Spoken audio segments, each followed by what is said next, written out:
Hi, everybody. It is day 2 of our 2% a week.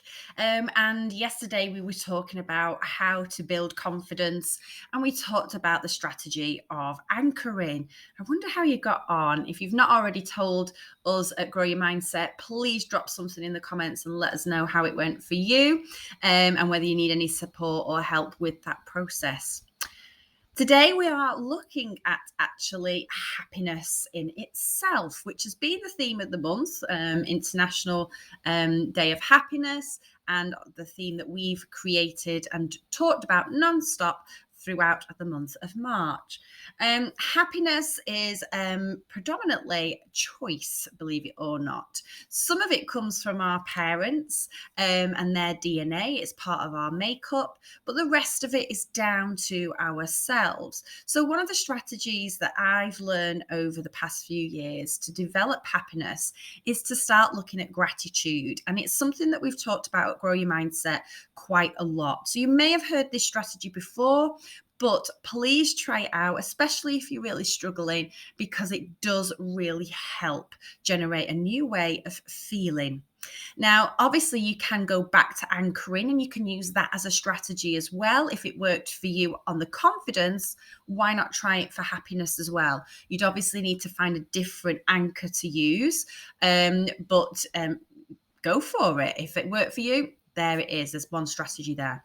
So with gratitude, we can do this in a number of ways. A lot of the time when we've talked about gratitude on Grow Your Mindset is we've talked about writing things down. So whether that is writing 3 things in the morning or 3 things at night that you are grateful for, no matter how small they are, then that is a really positive step. Okay, so it can be things like, for me, the view from my window is something that I am incredibly grateful for. The time that I spent with my family and the wonderful time that I spend with my clients as well, and how much appreciation they show for the work that we do. So they are an example of 3 things that I could be grateful for. To really elevate this so that it's not something that's just for you, unless you really want it to be, it's about sharing this. So quite often, this is something that we will do around the dinner table. We will talk about one thing that's happened during the day that's been made them really smile or made them happy.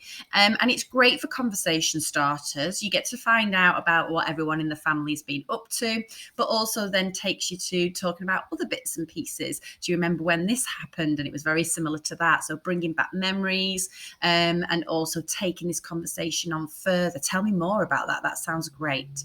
So it's a really great way of developing happiness, not only in for yourself, but also generating that feeling for the rest of your family as well. And as we know, emotions spread.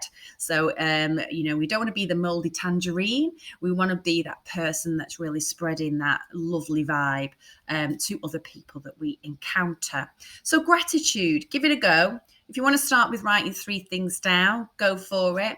Or maybe bring it to the dinner table this evening. Have a conversation with your family about something that's happened that's made them smile today, and see how that goes. Again, any feedback, any comments that you've got, drop them in the comments for us. We'd love to know how you're getting on.